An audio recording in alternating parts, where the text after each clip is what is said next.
Hello, everyone. Welcome again to our Community Health Nursing 2. And this time, we've talked about the community assessment.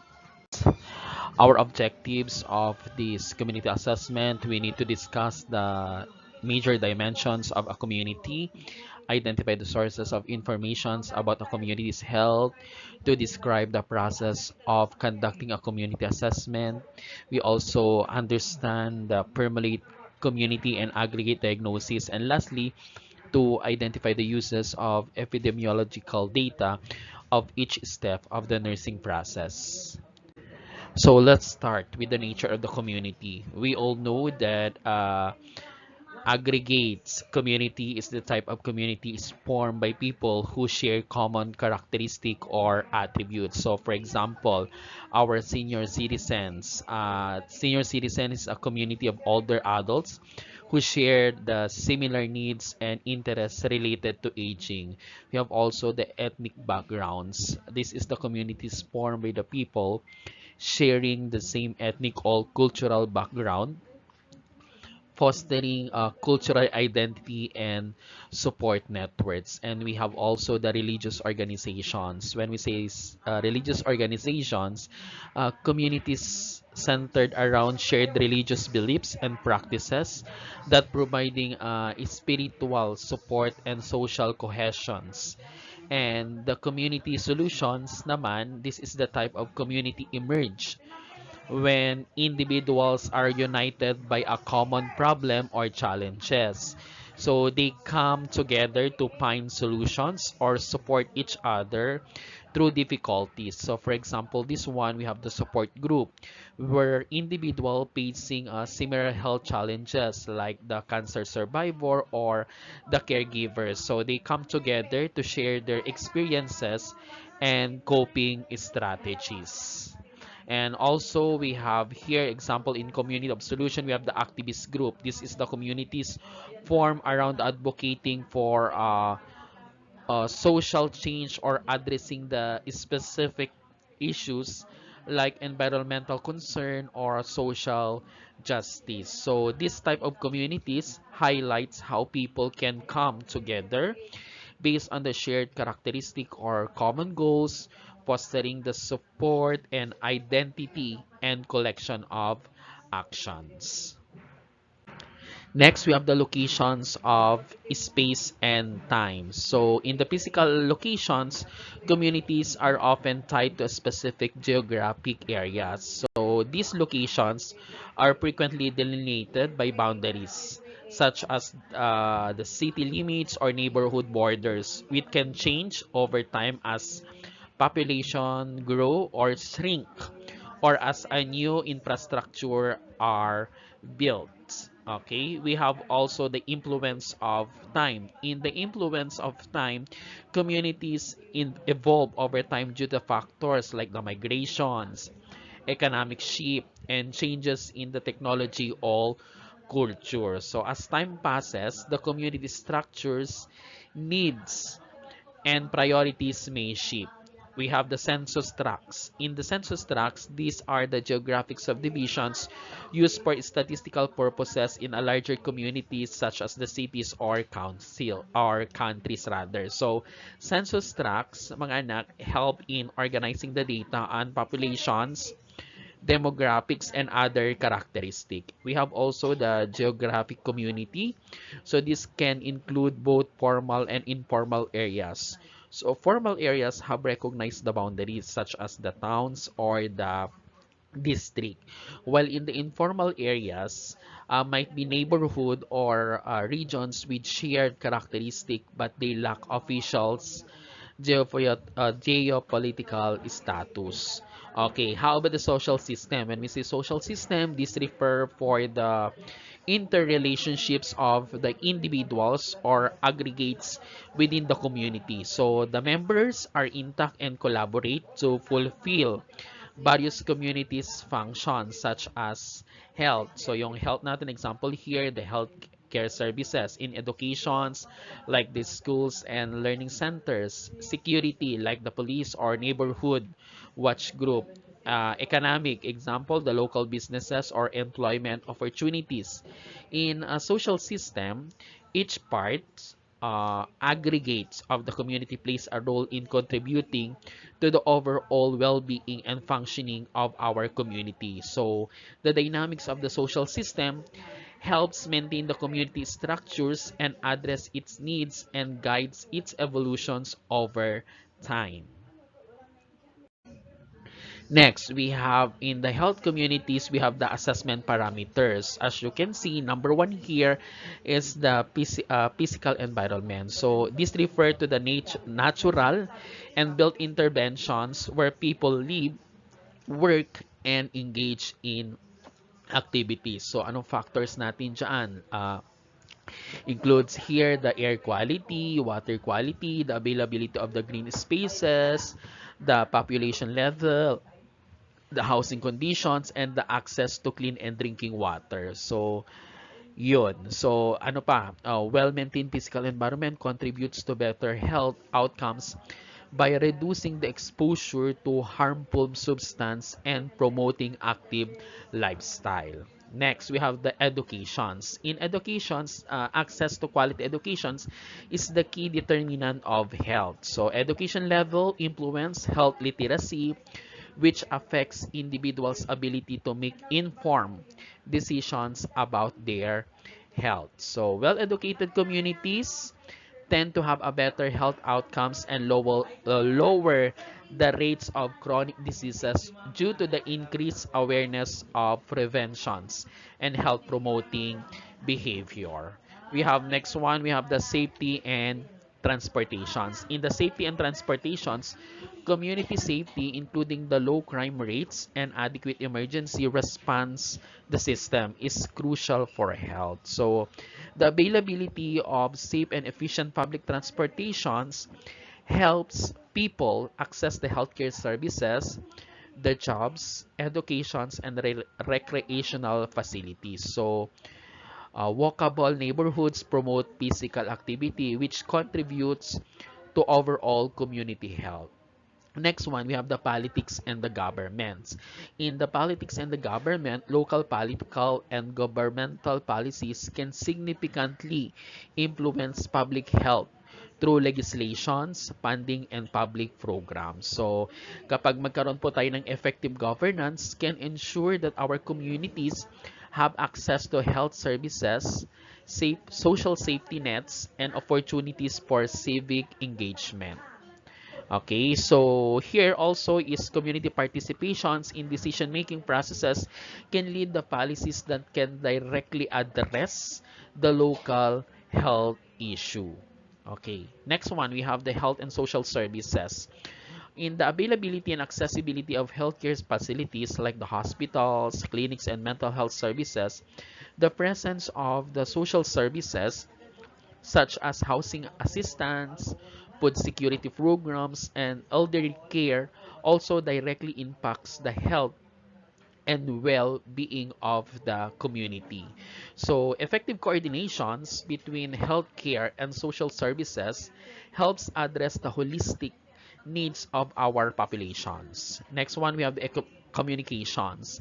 Sa communication naman, the availability of reliable communication networks, including the internet or mobile access, is a vital for health educations and emergency response. So, public health campaigns about the diseases, preventions, vaccination, and healthy lifestyle choices. So, communities with strong communication channels are better able to coordinate resources and support during the health crisis. Okay? Next, we have the economics. In economics, status of our community affects the access to healthcare, nutrition, foods, housing, and other necessities. So, employment opportunities, income levels, economic stability are linked to overall health outcomes. So, poverty here can limit access to healthcare services and increase the stress level and lead to poor nutrition, all of which negatively affect our community health. And lastly, we have the recreations. In the recreations, access to recreational facilities like parks, gyms, and community centers promotes physical activity and social interactions. This is important for both physical and mental health because recreational activities also provide opportunities for stress relief and foster a sense of community contributing to overall well-being. So, in summary, mga anak, these parameters help health professionals and policymakers assess the overall health of our community and identify the areas for improvement. So, addressing these factors holistically ensure that our community supports the physical, mental, and social well-being of its member. Next one, we have the ability to respond to the changing dynamics indicate the productive community functionings because the ability of community to respond to changing dynamics such as shifting from our populations, economic conditions, or public health challenges. This indicates a community resilience and adaptivity. A productive community is one that actively engages with emerging issues, collaborates across sectors, and fosters innovative solutions to maintain or improve health outcomes. So this adaptive capacity is a critical for addressing both immediate crises. Ano ba yung immediate crisis natin like the natural disaster or pandemic and long-term public health outcomes like chronic diseases or environmental sustainability. Next one, we have the healthy cities and healthy places model. So this model emphasizes promoting health by creating environments that encourage healthier behavior and lifestyle because healthy cities initiative focus on the making urban environmental conducive to health by improving infrastructure, reducing the populations, enhancing the access to healthcare, and support the active living. So ano ba yon? Like walkable cities or access to green spaces. We have also here the healthy places. In healthy places, models extend this approach to the other type of communities which emphasizing the needs to create health promotions environments in rural and suburban areas as well. Next, we have the urging positive health changes. This model encourage communities to implement positive health changes through the collaborations among public, private, and civil sectors. So these initiatives might include public health campaigns, develop recreational areas, access to fresh food, transportation systems, and local healthcare improvements. So they emphasize community empowerment where residents and local organizations are engaged in shaping and improving the environment to promote health. Next one, we have the interconnectedness of public and private sectors. So health improvement requires collaborations between various sectors. So in the public sectors, uh, provides essential services, infrastructures, and regulations that impact the public health. So like the sanitations, healthcare access, educations. In the private sectors naman, plays a role through the businesses that affects the social determinants of health like employment opportunities, housing development, and innovations in health-related products and services. So the interconnectedness of these sectors allows for the coordinated efforts in addressing the health challenges, ensuring the solutions are suitable or sustainable and widely beneficial. And we have the uniqueness or unique perspective on health. So each community has a distinct perspective on what constitutes health and healthiness based on its cultures, values, resources, and experiences. So communities may prioritize different aspects of health depending on their needs, such as access to primary care, mental health services, or environmental health issues. So Successful health models recognize and respect this local perspective, ensuring that interventions are tailored to meet the specific needs and preferences of each community. So in summary, the ability to respond to changing dynamic, collaboration across sector, and respect for a community unique perspective are essential component or fostering a healthy and adaptive community. So the healthy cities and healthy places models emphasize this principle, promoting a holistic approach to health that integrates people, their environment, and the system that serves to them. Okay, next proceed to the assessing of the community sources of data. So number one here is the windshield survey. This is a method used in the community health to gain a first-hand understanding of the community by making organized observation of its environment and people. So here, it involves either driving or walking through a specific area to gather informations. So here are the detailed look of the components and purposes of windshield survey. So number one, we have the purpose of the windshield survey. We have the understanding the environmental layout. So this survey helps to gain a broad perspective of the community's physical environment environment and layout. By observing how spaces are organized, the surveyor can assess aspects such as residential area, business district, and natural landscape. Number two purpose is identifying the areas of concern. Using the senses of sight, sounds, and smell, the surveyor can detect possible environmental concerns. So they may include noticing the pollutions, the areas with litter or lack of sanitations, the unsafe housing, lack of green spaces or recreational areas. So here are the key elements of the windshield survey. Number one, we have the environmental layout. Observing how the community is structured, such as the arrangement of the homes, businesses, and parks and public spaces. The survey can reveal how accessible certain areas are for residents, including the ease of transportations and walkability. Next, we have the geographic features. Noticing the natural features like the hill, rivers, lakes, or flat plains that may impact the health and lifestyle of the residents.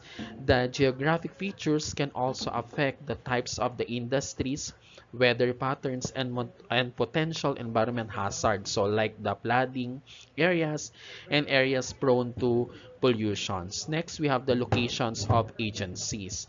In location of agencies, we identifying where important agencies are located, so like the health clinics, schools, community centers, and social services offices. The proximity of these services to the residential areas can influence the community's ability to access healthcare, educations, and social support.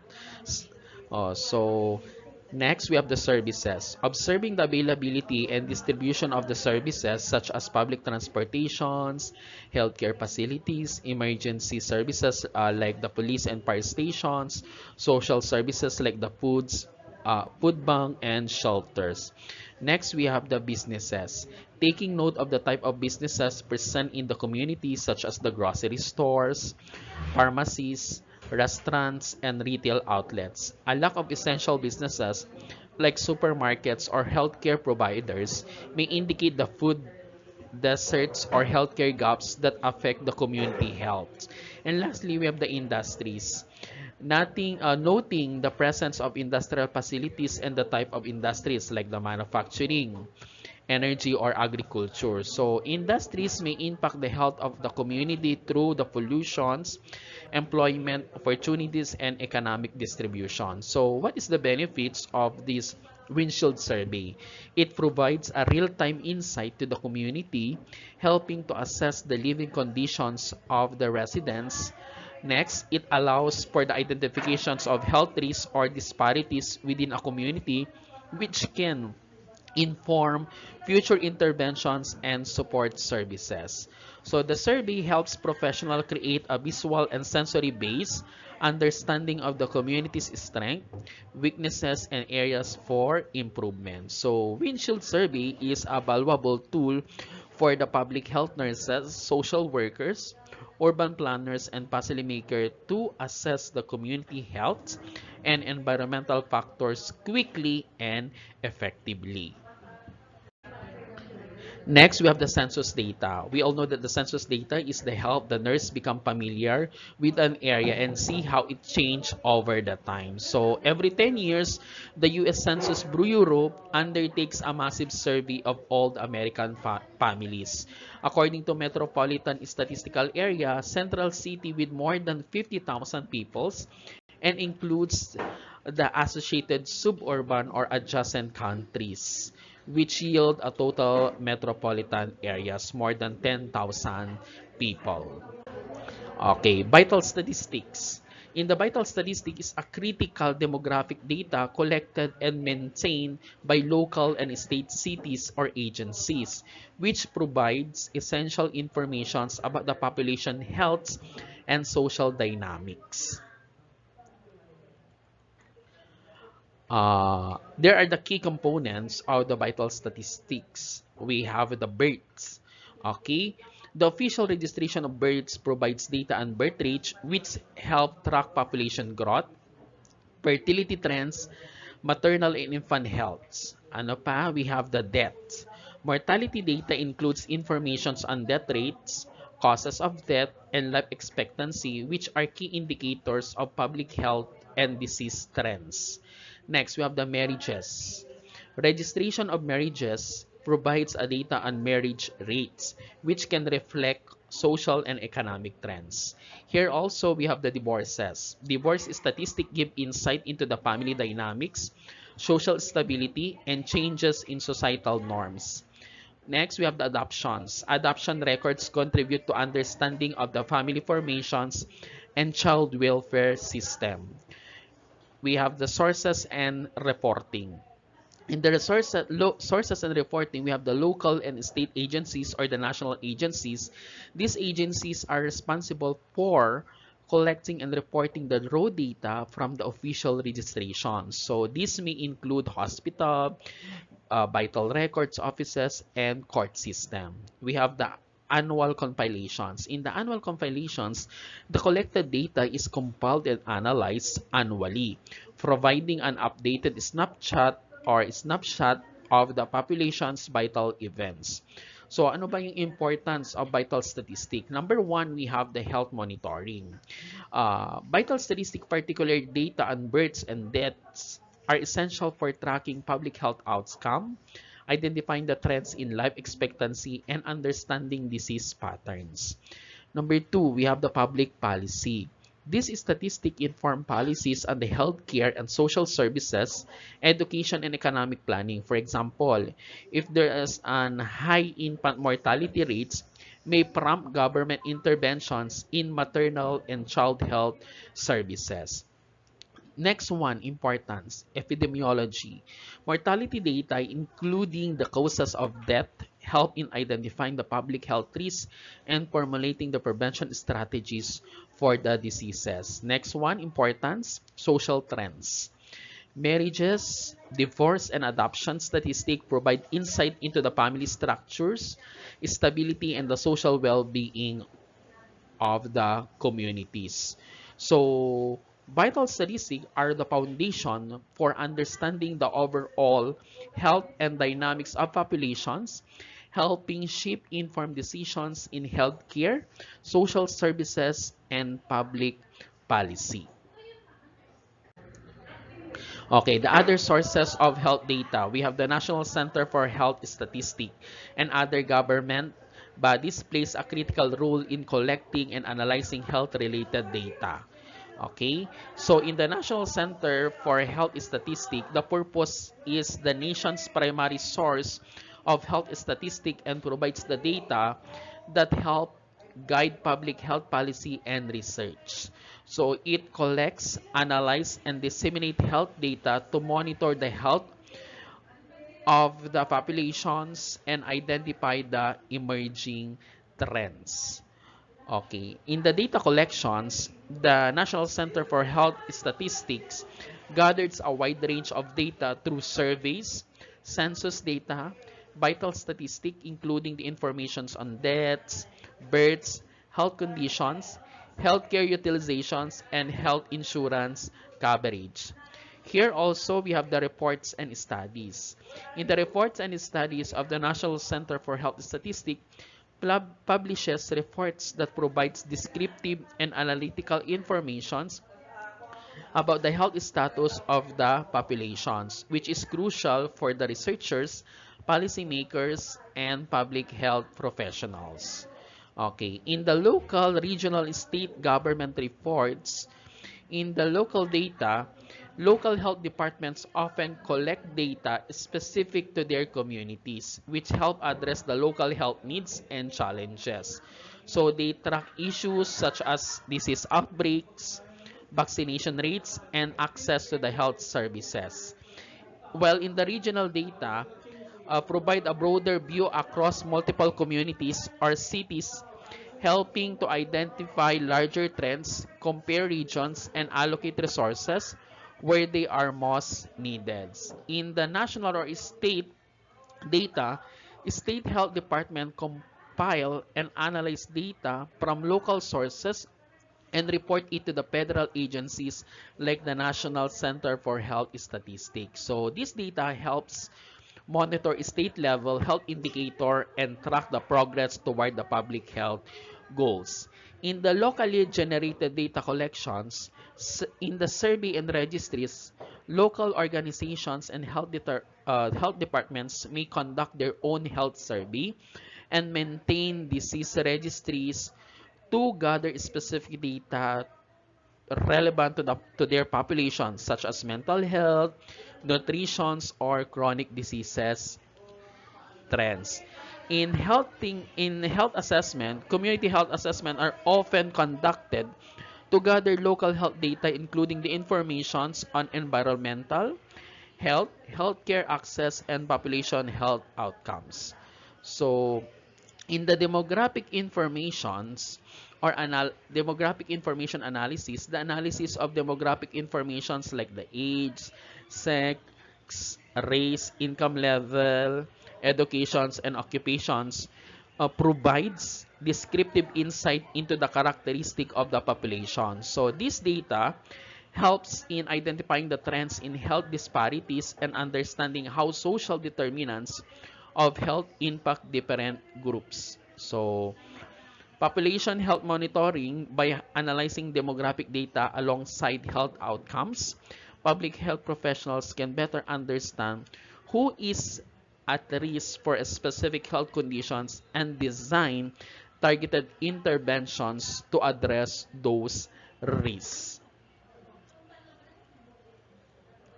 In summary, the National Center for Health Statistics is served as a central hub for national health data, while local and regional and state reports provide more targeted insights. So, in the locally generated data allows for a nuanced understanding of the community specific health issues.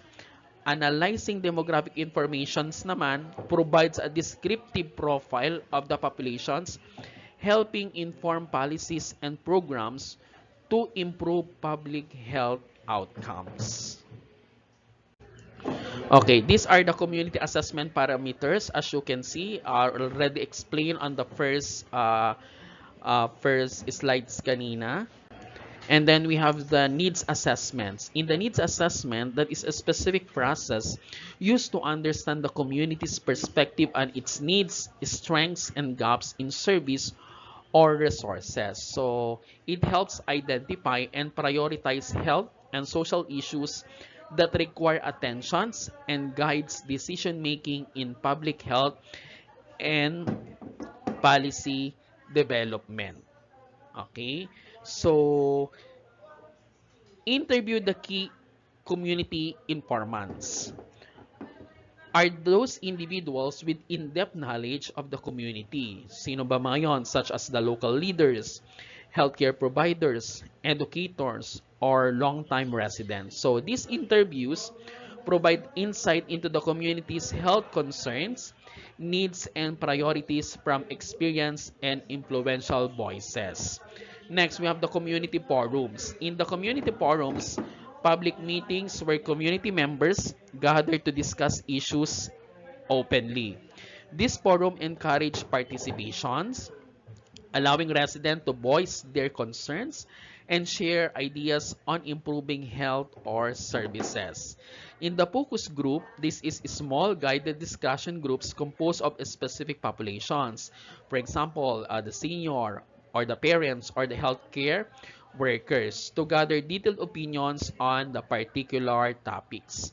Focus group helps gather more specific and in-depth insight into the community perceptions and challenges. And lastly, we have the surveys. In the survey, written or online questionnaire distributed to a broad segment of the community. So yung survey help collects quantitative data on a wide range of issues such as health behavior, access to services, or social determinants of health. And then lastly, we have the 12 step in needs assessment. So here are the 12 steps of assessment from identifying the aggregate for assessment down to the developing of an action plan. Okay, diagnosing on the health problems. After completing the assessment in the nursing process, the next step is to synthesize the data and create a list of actual and potential problems.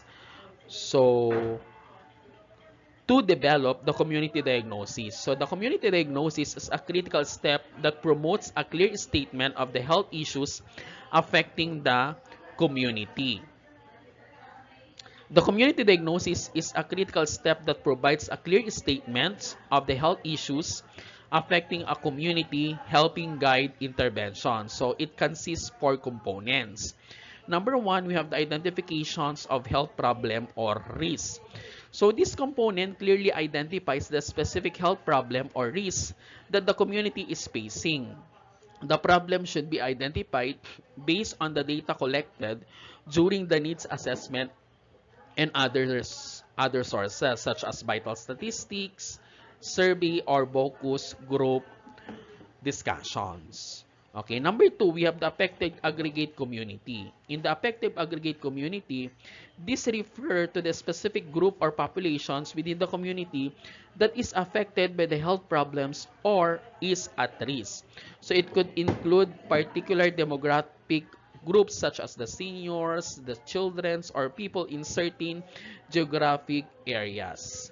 Next, we have the etiological or causal statement. This statement identifies the underlying cause or factors contributing to the health problems. So it answers the questions why this health issue is occurring within the community and often involves the social determinants of the health like access to healthcare, lifestyle factors, environmental conditions, or economic status. And lastly, we have the evidence to the support of the diagnosis.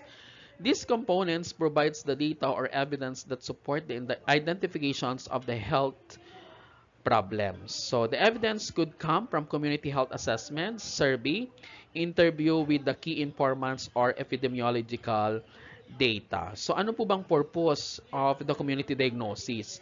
The purpose of community diagnosis, it serves the foundations for creating targeted interventions that address the root causes of the health problems within the community.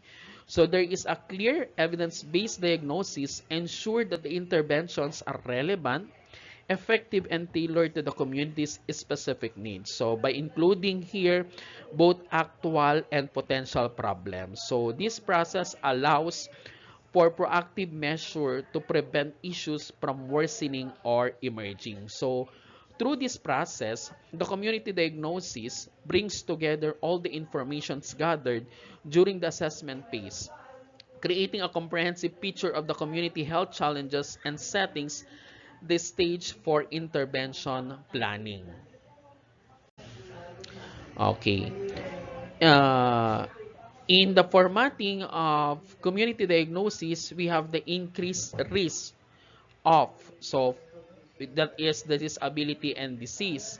Among, that is it's either community or populations. Related, which is either etiological or causal statement, or as demonstrated in, that is health indicator or evidence. For example, increased risk of obesity among adolescents in the community, related access or related limited access to physical activities, activity policy, and unhealthy food options, as demonstrated in community health surveys indicating 25% obesity rate and 15 increase in fast food consumptions over the past 3 years. So that is the example of formatting the community diagnosis. So for example, in increase risk, that is, what is the disability or the disease? That is obesity, yung pinag-uusapan natin. Yung among, what is the community or population? The population here is the adolescents in the community.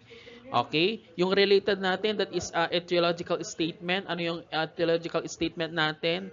That is related to limited access to physical activity facilities and unhealthy food options.